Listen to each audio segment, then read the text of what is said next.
How to create video posts not real on Instagram. First is by opening your Instagram app and then click on this plus button right here on the bottom mid of your screen.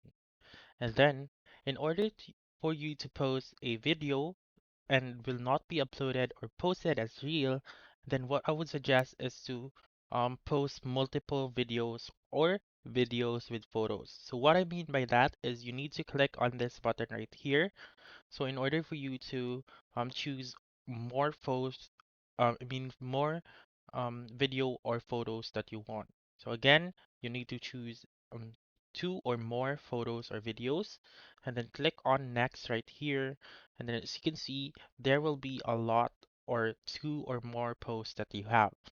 Click on next, and then click on share, and then when the uploading is done, then you may go to your post right here. So let's just wait for it to load. So again, you may go to your profile and then it will appear just like this one, in which you may slide onto your post right here.